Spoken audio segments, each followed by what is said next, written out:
السلام عليكم ورحمة الله وبركاته.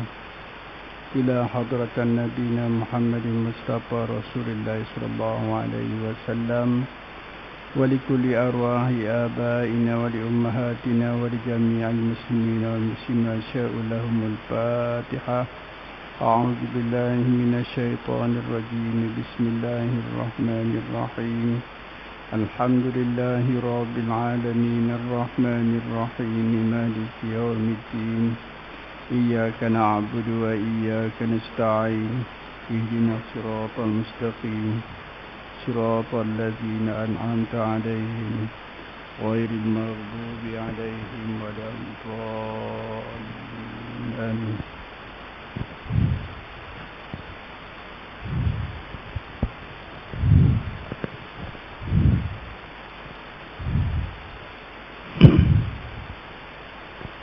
أعوذ بالله من الشيطان الرجيم. بسم الله الرحمن الرحيم. يرفع الله الذين آمنوا منكم والذين أوتوا العلم درجات. صدق الله العظيم. وقال نبينا محمد صلى الله عليه وسلم: طلب العلم فريضة على كل مسلم. صدق رسول الله.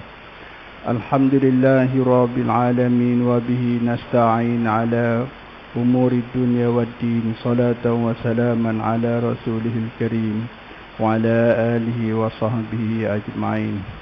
سبحانك لا علم لنا إلا ما علمتنا إنك أنت العليم الحكيم. رب اشرح لي صدري ويسر لي أمري واحلل عقدة من لساني يفقهوا قولي.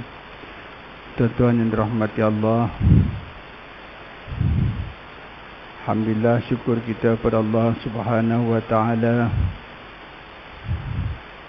dapat kita berada di rumah Allah, tetamu Allah, dapat menunaikan sembahyang fardu maghrib berjamaah kerana pahalanya lebih daripada sembahyang bersendirian.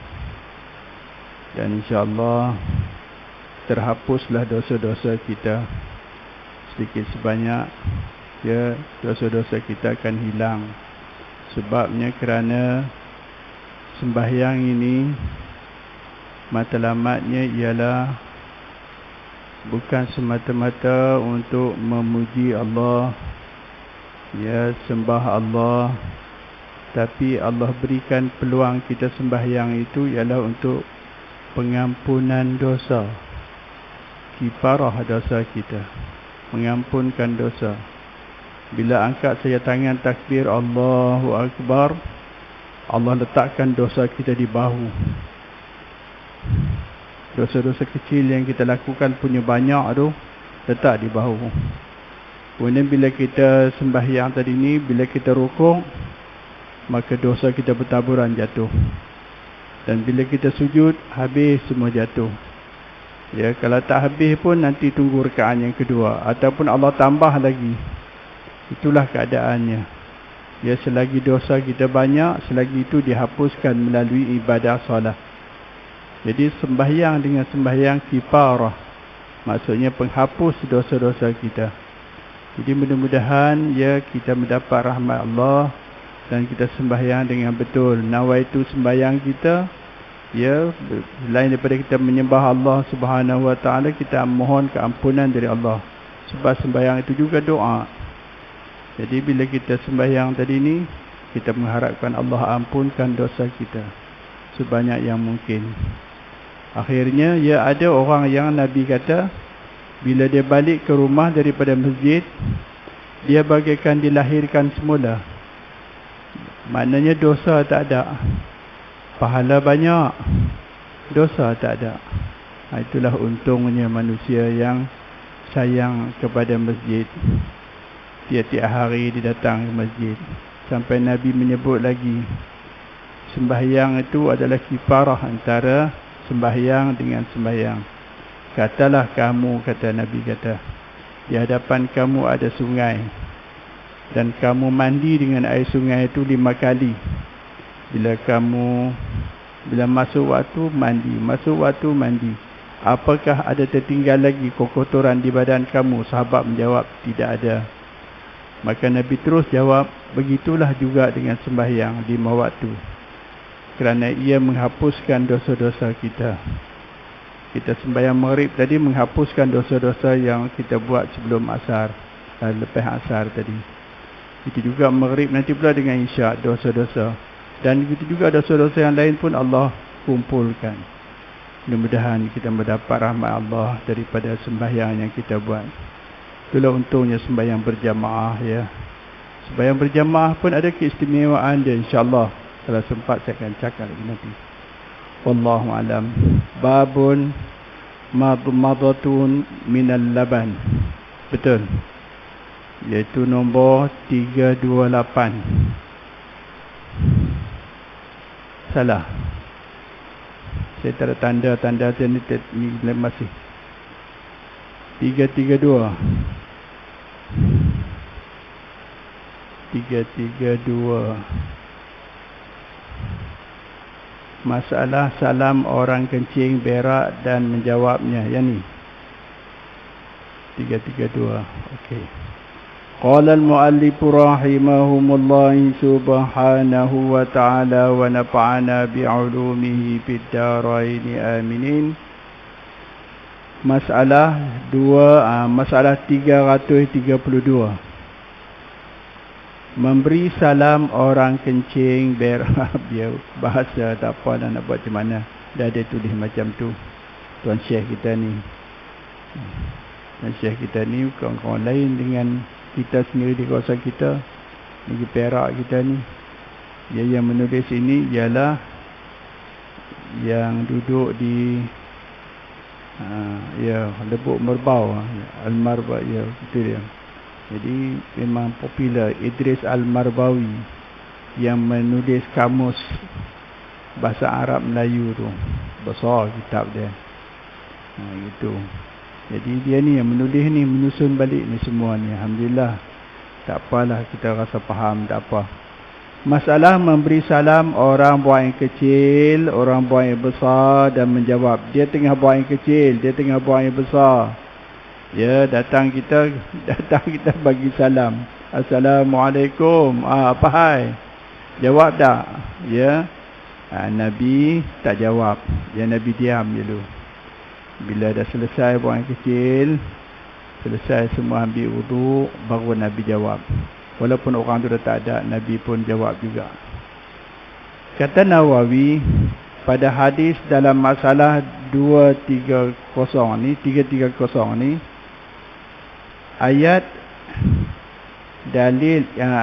dalilnya atas bahawasanya orang yang memberi salam pada orang yang kencing atau buang yang kecil atau buang yang besar, tiada mustahak jawab baginya pada waktu itu. Tak mustahak, ya. Maknanya walaupun wajib, tapi wajib tadi ni ditangguhkan sebab kita sedang buang air besar. Ya, sebenarnya waktu itu interaksi bila menyebut salam ni tak sesuai, tak boleh. Ya, sama ada yang bagi salam atau yang menjawab salam, dua-duanya kalau terlibat berdosa dua-dua. Baik, sambung balik. Kata ashab kita, dan dimakruhkan memberi salam atas orang yang kencing atau berak tadi. Maksudnya dimakruhkan itu makruh, ya, bukannya makruh tanziyah, ya, makruh yang milih benda yang baik, tapi makruh haram, makruh yang dianggap sebagai tak sesuai menyebut. Ya, hatta sampai kita sendiri pun, walaupun kita tak ada apa-apa, telefon berbunyi waktu kita buang air kecil, berbunyi, kalau berbunyi biasa okey, tak apa. Ini berbunyi Al-Quran, bunyi azan dalam tandas, tu berat tu. Ya, nak buat macam mana, dah terbunyi, cari jalan, dah cepatlah tutup terus, ya. Ya, baik.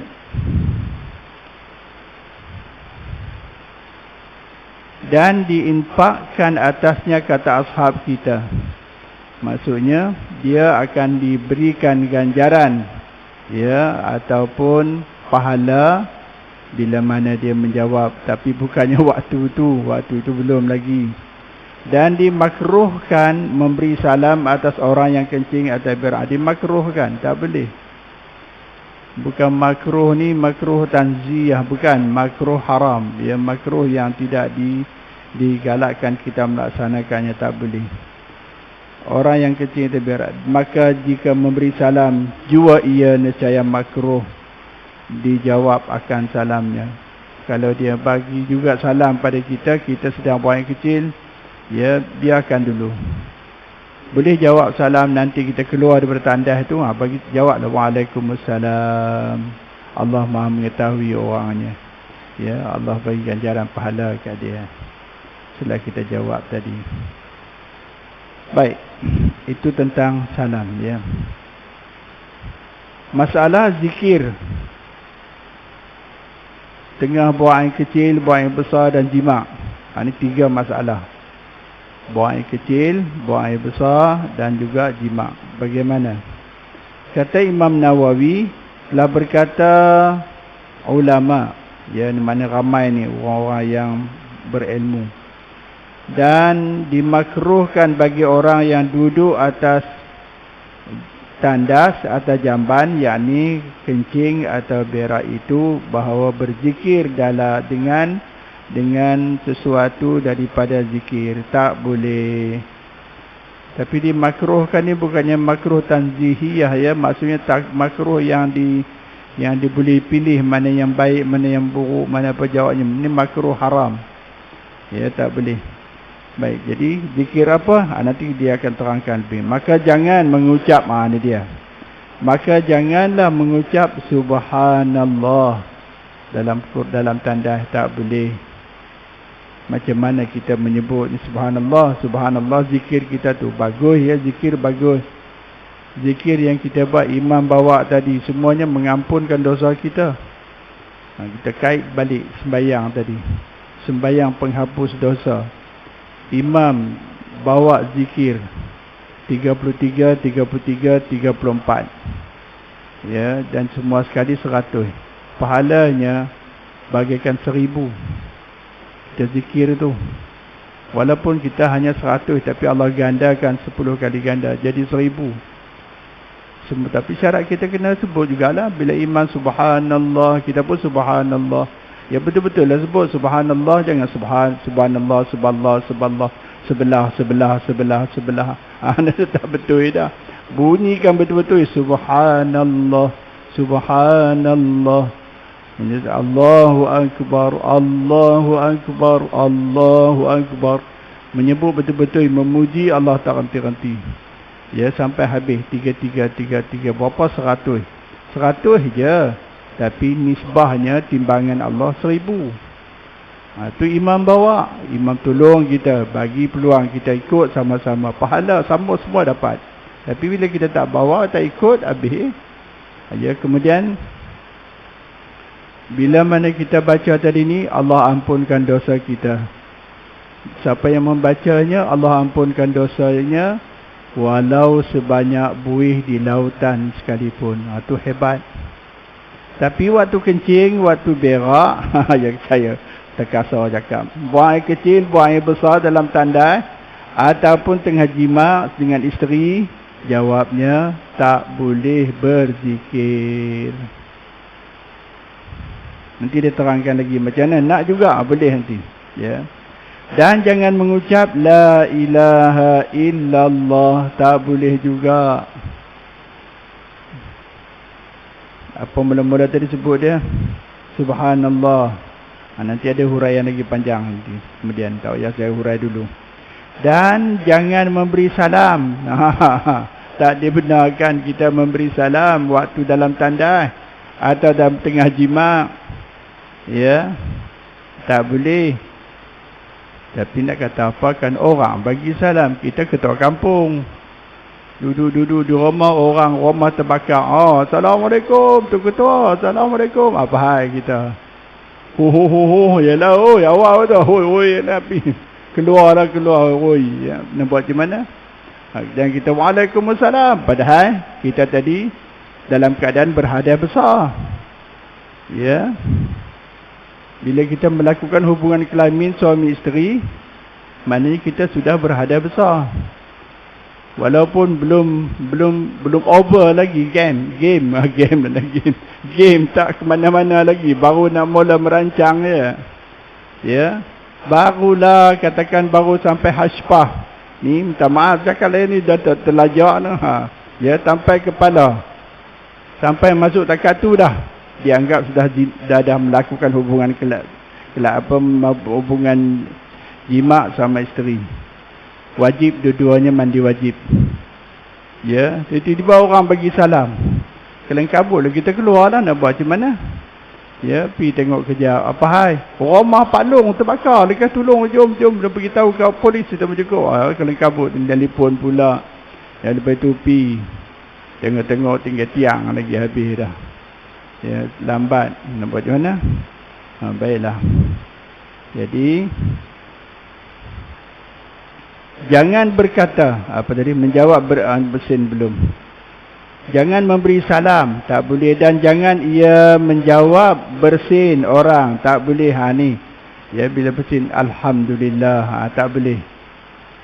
Orang bagi makanan ke kita pun alhamdulillah, terima kasih, ajrakallah. Dosa tu. Kita tak mandi wajib lagi. Orang bagi sedekah ke kita pun terima kasih lah, nak kata apa lagi. Ya, kemudian lepas tu kita mandi, bersihkan badan kita, barulah boleh kita nak sebut macam tu, alhamdulillah, ajrakallahu bil khair. Ya, tak ada masalah apa-apa. Allahumma ghfir lahu warhamhu wa'afihi wa'fu anhu. Nak tambah lagi. Ya, boleh, bagus itu. Ya, jadi kalau orang bersin pula, bersin, bila bersin saja Tuhan dia kata alhamdulillah. Ya, bila alhamdulillah kita dengar dia berkata alhamdulillah, kita pula ya jawab. Apa jawab dia? Lupa saya dah. Tak dengar. Saya kalah telinga saya ni kurang. Lah ni dia. Apa dia? Yahdina wa yahdikum dakhalal jannah, itu lain. Itu waktu waktu dah apa ni, tuan punya yang bersin. Tapi kita mendengar tadi. Yarhamukallah. Alhamdulillah, terima kasih Haji. Tak lupa. Yarhamukallah. Semoga Allah mengasihani engkau.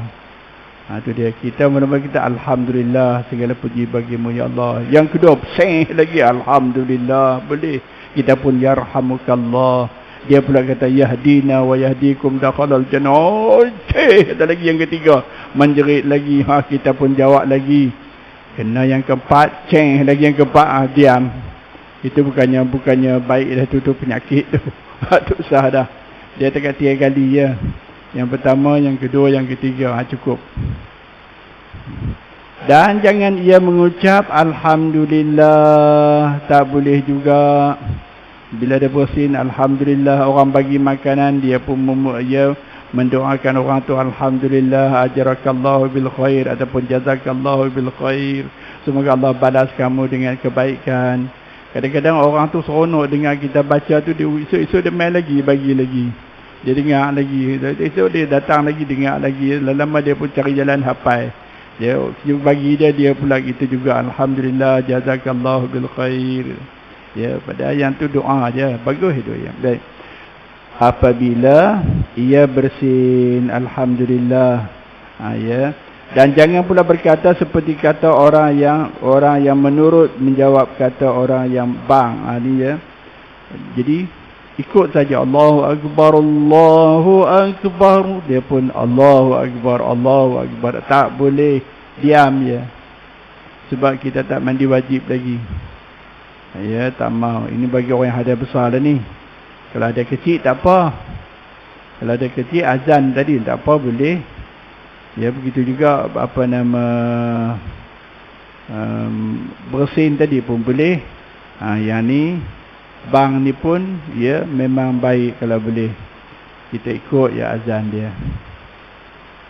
Sampailah habis. Ya, kemudian barulah kita ambil wudu. Ambil wudu pun tadi sunatkan waktu azan berkumandang. Dengar saja azan dan jawab azan. Ya.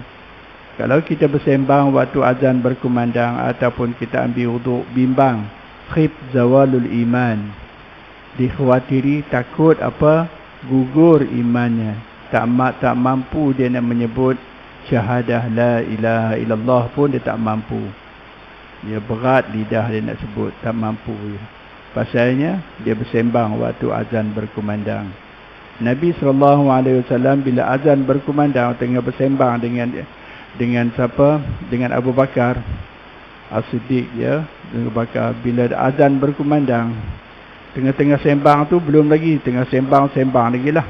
Sembang macam-macam, bincang-bincang. Bila dengar azan je, masing-masing pandang ke depan, memikirkan nak sembahyang dah. Lalu langsung macam mereka ni tak kenal satu sama lain. Abu Bakar dengan Rasulullah tak kenal. Padahal pak mentua dengan menantu. Rasulullah tu menantu Abu Bakar. Sebab Abu Bakar ada anak seorang nama Saidatina Aisyah, kahwin dengan Rasulullah. Jadi menantu dah jawabnya. Dulu sahabat yang baik, mereka kahwin. Ya, bila kahwin jadi pak mentua bagi Rasulullah. Ya, apa jadi? Macam orang ya. Sebab pentingnya sembahyang. Begitu sekali. Kata ulama, begitulah juga seorang yang sedang jima dengan isterinya. Jangan ia menyebut suatu daripada nama, ya, zikir. Apa sajalah, tak mau. Alhamdulillah, Allahu Akbar, Subhanallahul Azim, Subhanallah bihamdi, Subhanallahul Azim. Apa saja. Ya, jangan tengah melakukan jima' bersama isteri, tak boleh. Ya, haram hukumnya. Jangan dia menyebut suatu bernama zikir Allah itu, tak boleh. Dan jika bersin dia pada waktu buang air kecil atau buang air besar atau dan jima', mengucaplah Alhamdulillah, boleh dalam hati. Ni ada ujung dia tu, ya, jaga. Waktu dalam kandungan, dalam bracket tu, dalam hati tu. Ya, mengucap apa buat? Dia menyebut tapi bukannya di mulut. Jangan digerakkan lidah. Hanya hati saja berkata-kata. Itu cerita dia. Jangan lidah digerakkan sama. Kalau lidah bergerakkan sama, maknanya seumpama macam membaca di mulut. Ya, jadi lidah diam, hati. Menggerakkan hati kita ni, kita bercakap, ya, berbeza dengan kita bercakap Subhanallah, Subhanallah, ya, ada pahalanya. Tapi kalau kita diam, kita menyebut di hati saja Subhanallah, Subhanallah, tak ada pahala apa-apa. Ya, itu bukannya gerak yang sebenarnya. Gerak sebenarnya ialah di lidah. Tapi bagaimanapun kita berharap pada Allah, mudah-mudahan Allah nilai juga amalan kita tu. Baik, di dalam hati boleh. Dan jangan digerakkan lidah dengannya. Ada tulis ni. Jangan digerakkan lidah dengannya. Nak menyebut Alhamdulillah, Alhamdulillah. Dia berhada besar. Ya, ataupun dalam tandas, ataupun jima' dengan isteri. Oh, bukan main Alhamdulillah, Alhamdulillah. Tambah. Kenapa abang bawa macam ni berzikir Alhamdulillah? Ada obatnya bagus ni, kata dia, betul apa lagi. Ya, obatnya bagus, yang ni kena buat macam tu. Bila buat macam tu, oh, lagi bagus, kata. Lagi bagus. Jadi jawabnya tak boleh. Ya, jangan dipermainkan zikir-zikir yang menyebut nama Allah, ya, dalam kerja-kerja yang dianggap sebagai kerja yang di luar batasan kehendak agama. Dan sekaliannya yang disebutkan tak boleh mengucap zikir di dalam jamban dan jima' ialah tegah makruh, bukanlah tegah haram. Ada. Oh, jadi tegah makruh saja yang ni, bukan tegah haram. Kalau tegah haram tu memang tak boleh. Jadi tegah makruh saja kita. Tapi apa-apa pun jangan dibuatlah. Maka tiada berdosa orang yang memperbuatnya. Di sini disebut, ya, kalau dia bagi salam Assalamualaikum dalam tanda, ya, tidaklah salah katanya. Tetapi, ya, kalau kita tengok dalam kitab-kitab lain, menyebut ya tegah tu bukannya tanzihiyah, maksudnya tegah yang makruh tu dianggap sebagai milih tempat-tempat yang terbaik, yang elok nak menyebut. Tapi sini ialah dianggap sebagai haram, berdosa. Tapi kata di sini katanya tidak berdosa, katanya kalau menyebut tu. Dan tiadalah berdosa orang yang memperbuatnya. Sebab baik tinggallah ya. Dosa kita buat ni. Baik. Qala al-muallif rahimahumullah subhanahu wa ta'ala wa nafa'ana bi'ulumihi bid-darain aminin. Masalah 334. Bercakap masa kencing dan berak. Bersembang waktu buang air kecil, buang air besar. Kata Nawawi, dimakruhkan oleh syarak akan orang yang qada hajat itu bercakap dengan apa cakap sekalipun. Ya, makruh. Bukannya haram, makruh. Bersembang-sembang, makruh. Ya, tanya, oh orang sebelah, apa abang? Sudah ke? Belum ke lagi? Ya, jangan sembang-sembang, tak mahu. Walau kata dengan bahasa Cina sekalipun, ya, atau bahasa India sekalipun, ya, tak boleh. Pula kata bukan kita guna bahasa Arab, kita guna bahasa Cina. Conceng cakap, moi pandai pula bercakap tu. Yang kawan sebelah pula bercakap bahasa India pula, yang dia jawab dengan bahasa Cina. Ya, kenapa kita buat macam ni? Mengelakkan daripada berdosa. Tanya tak? Kalau ikutnya, ya, kurang bagus. Jadi bila makruh tu tak dapat pahala. Ya, kalau betul makruh, bukan makruh haram, makruh ya yang tidak ni, maka jawabnya tak mendapat pahala. Kalau dia diam, dapat pahala. Macam kita lah. Macam kita makan nasi kenduri, makan, tengok-tengok ada kerang. Siap dah, kerabu kerang. Ya, kita pun ambil lah kerabu. Tak apalah ambil kerabu, kerang je kita ambil. Orang lain nak sapu, kita tak makan kerang. Kita makan kerabu yang lain, campuran lain. Pasal apa? Makruh makan kerang. Tak apalah, bagus. Dapat pahala lebih. Ya. Kenapa makruh makan kerang? Makruh makan kerang tu sebab makan dengan tai dia sekali. Tai dia pun kita sapu. Bila kita gigit mulut, bila kita gigit dia kerup meletup tu, sedap. Oh, sedap. Sedap apa perut dia pecah. Dalam mulut kita tai dia pun berselerak, kita pun sedapnya. Sedap. Ya, tai dia tu penyakit. Ya. Tapi kita makan tak banyak, tak apalah, mudah-mudahan. Itu cerita dia. Jadi kalau tak makan dengan tai sekali boleh. Macam mana buat? Kita basuh, kita potong dengan pisau. Ya, perut dia tu kita buang segala kotor-kotorannya tu, tai-tai itu semua bersihkan, baru kita makan. Itu tak makruh. Ya, kalau petai, petai tu memang makruh awal-awal dah.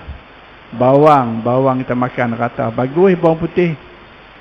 Bawang putih bagus makan. Dia kesihatan.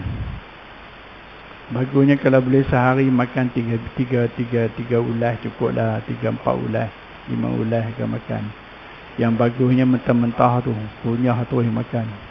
Tapi mulut kita berbau lah, bau dengan bawang putih. Ya. Bagi apa, Nabi larang orang yang makan bawang putih berada di saf jamaah sebab dia akan menyusahkan orang lain menafas. Ya, mengganggu juga. Sampai di baginda beritahu, esok jangan datang. Ya, sampai tahap tu. Tapi ya, mereka cepat. Kalau kita pun sekarang ni pokok ada obat lain yang boleh menghilangkan cepat bau tu hilang tu, tak apa. Wallahu a'lam.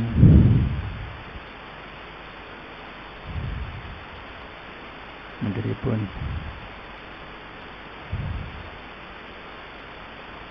melainkan kerana tak boleh tidak, seperti apa ni, melainkan kerana tak boleh tidak seperti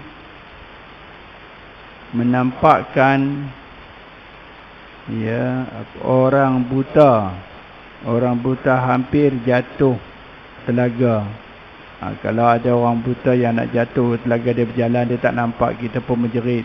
Kita tengah buang air besar ni, tiba-tiba ada orang tu nampak nak jatuh, kita pun cepat-cepat bagi tahu.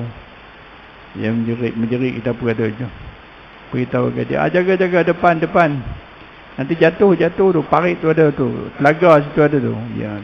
Dia pun terkejut, mana tu. Oh ni dia dah jumpa tak apa dah.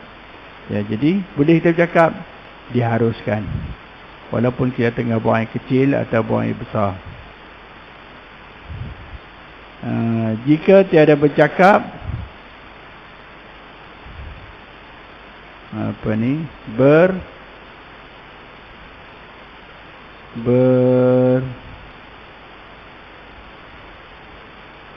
berkhair, pasti jatuh.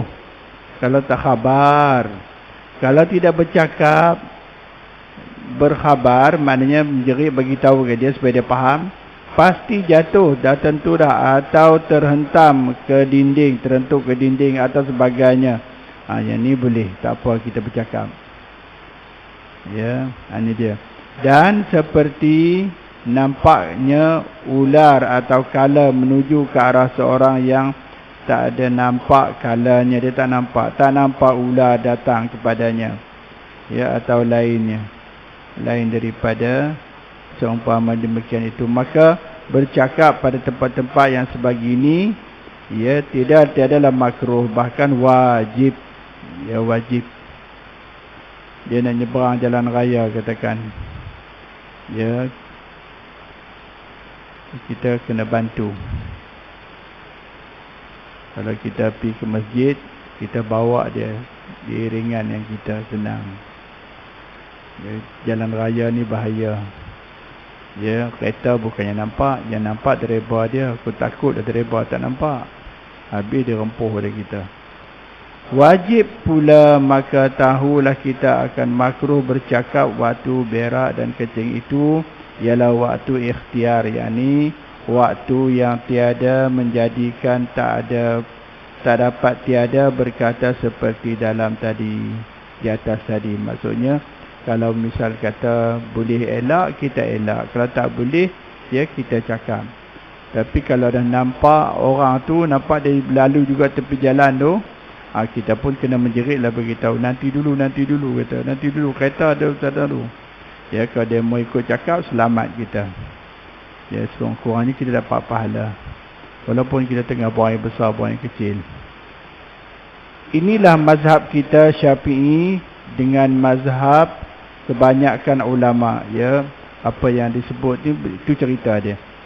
Dan telah menghikayatkan dia oleh Ibnul Munzir daripada Ibnu Abbas dan Atha dan juga Sa'id Al-Jahni dan Akramah radhiyallahu anhum, dan telah dihikayatkan daripada Ibrahim Al-Nakhai dan juga Ibnu Sirin bahawasanya keduanya berkata tiada mengapa berkata-kata dalam masa buang air kecil atau buang air besar.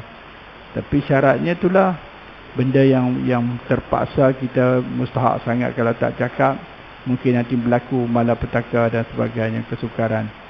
Wallahu alam. Babun maja api su'ril kalbi. Su'ril kalbi ini ialah, ya, jilatan anjing. Maksudnya situ bab 335 ini ialah yang telah datang ia pada menyatakan hukum baki air yang dijilat oleh anjing. Maksudnya dalam besen ataupun dalam periuk ke, anjing main dia jilat dia. Jadi kita bila kenduri kahwin, pastikan, ya, jangan ada benda yang terdedah yang boleh menyebabkan anjing datang malam-malam, ya, dia makan, tu kacau tu. Kalau kita tahulah. Kalau kita tak yakin tak apa, tapi kalau yakin dia datang makan, maka jawabnya kita kena buang semua Ya, semua tu kena buang. Sebab anjing ni semua anggota badannya tu dianggap najis mughallazah, najis yang berat. Babi sama juga, 2 kali 5, 5 kali 2 berat. Yang lain tak apa. Kalau kucing tak. Kalau kucing dia jilat-jilat tu, ya, yang tu kiranya taklah sampai najis mughallazah tadi, tapi ya kita basuh, kita buang tempat yang kotor tu saja. Baik. Bab 335 menyatakan yang telah datang, ia menyatakan hukum baki air yang dijilat oleh anjing. Anjing minum air tu katakan. Ketahuilah kiranya ya saudaraku, manakala menjilat anjing akan air, maka apakah hukum air yang tinggal dan bekas-bekasnya bagaimana? Maka jawabnya telah dikeluarkan daripada Tirmizi, oleh Tirmizi akan hadisnya, demikian bunyinya. An Abi Hurairah radhiyallahu an Nabi sallallahu alaihi wasallam annahu qala yughsalu al-ina'i iza walagha fihi al-kalbu 7 marrati aw lahunna aw qal awluhunna bit-turab awwaluhunna bit-turab iza walagat fihi al-hirratu ghasala marrah. Hadis hasan sahih lagi. Sabda Nabi sallallahu alaihi wasallam daripada Abu Hurairah radhiyallahu an Nabi sallallahu alaihi wasallam annahu qala, baginda bersabda, yughsilu al-ina'i, dibasuh segala bekas makanan kita tu, periuk tu maksudnya, ataupun besen yang digunakan tu, yang dijilat oleh anjing. Iza walagha fihi al-kalbu, bila mana menjilat dalamnya anjing, 7 marrat, 7 kali, basuh 7 kali, aulahunna, ya, dan mula-mula daripada sekaliannya, atau sabdanya lagi, ya, auqala awwaluhunna, iaitu yang pertama daripada sekaliannya, dengan apa? Biturab, dengan tanah. Wa iza walaghat fihi, dan jika sekiranya diminum di dalamnya al-hirratu, kucing, apa jadi? Ghasala marrah, maka basuhlah dengan sekali lalu saja. Jadi kesimpulan di sini, membasuh najis mughallazah berbeza dengan najis mutawassithah. Jadi najis yang daripada kucing jilat tu dianggap mutawassithah, ya, tapi najis pertengahan. Tapi bagi anjing dan babi, kalau dia menjilat makanan yang ada tu, hukumnya semua habis najis. Tambah kalau dia bentuk air lagi habis. Baik. Jadi basuhan tadi bagaimana? Disebut di sini katanya,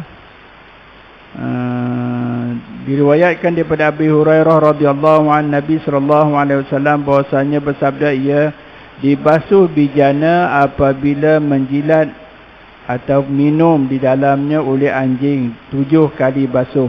Yang pertama daripada sekaliannya dengan tanah, atau sabdanya yang mula-mula daripada sekaliannya dengan tanah. Dan apabila menjilat minuman itu di dalamnya oleh kucing, dibasuh akan dia sekali lalu sahaja. Jadi ya, sebaik-baiknya, seelok-eloknya basuhan tadi ni tanah dulu. Ya, ambil air tanah. Tanah tu tanah, dia tanah bentuknya tanah kelebok tu boleh juga, tanah liat. Dia baik tanah liat, tapi ialah tanah kelebok tu pun boleh. Tu cerita. Kalau misal kata dekat kawasan Bendang, Ya, datang traktor, dia proses, dia bendang tu. Kan tanah tu dah berwarna lain macam. Yang tu pun boleh pakai. Maknanya dicelup tangan dia, kalau tangan ni kena tekan, dicelup tangan dalam tu, goncang dia. Ya, dia cuci, dia bersih-bersih, sudah kira satu dah. Lepas tu dia ambil di benak air yang bersih pula, celup lagi satu, angkat. Dua, angkat. Tiga, angkat berapa kali? 6 kali. Sekali dengan air tanah tadi. Jadi 7 semua.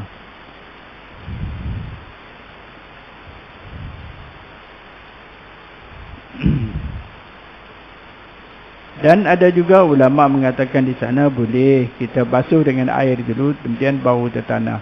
Tapi tanah ni juga yang merupakan satu penyucian yang bersih, yang elok. Najis mughallazah ni, anjing babi ni yang terbaiknya dengan tanah lah. Jadi akan menghapuskan dosa, menghapuskan segala kekotoran yang ada tu. Dan saya teringat seorang kawan, tapi dia perempuan. Dia orang Sarawak. Dia ni kerja dengan jabat agama. Tapi sekarang tak tahu di mana dia, kata tak tahu dah. Dah 12 tahun dah tak tahu dah. Dia kata kami ni bila balik kampung makan babi lah. Dulu tak Islam. Makan babi. Babi biasa datang dia ke rumah. Dia datang bawah rumah tu. Jadi dia buat, tunggulah perangkap bawah rumah. Bila dia berjalan ni, pijak ya, kita angkat terus tali tu, dapat kita lah tadi, babi tu. Masak lah tadi, makan. Tapi ni bila kita makan, kata dia, kawasan lipatan daging kita ni, badan kita ni, di mana kawasan lipatan akan jadi kudir, kudir dia tu, kudir besar. Kudir-kudir jenis kudir-kudir. Tapi bila saya dah masuk Islam, katanya tak ada dah. Kudir-kudir tak ada. Tapi adik-beradik saya masih ada. Saya tak ada dah. Jadi dia masih lagi ziarah adik-beradik dia di Sarawak sana. Dan dia melihat mereka tu masih lagi. Tapi tak tahulah.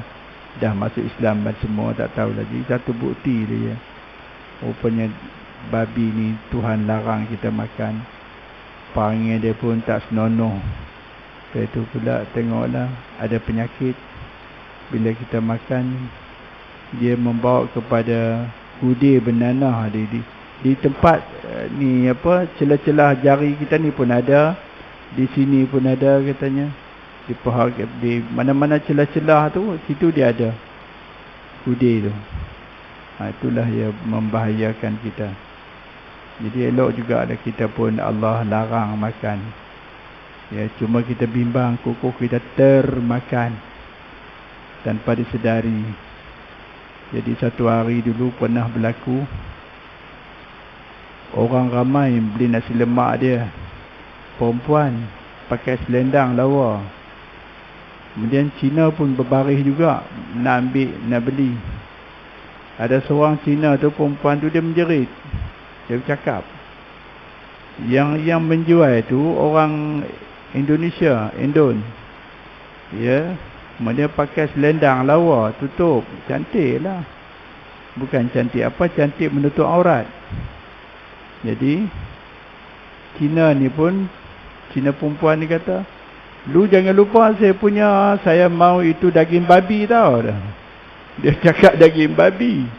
Situ baru orang tahu rupanya orang ini orang Kristian, Indon Kristian, dan dia makan babi dan dia jualnya lauk babi. Itulah kita kena beringat-ingat. Ya, jangan tersilap beli.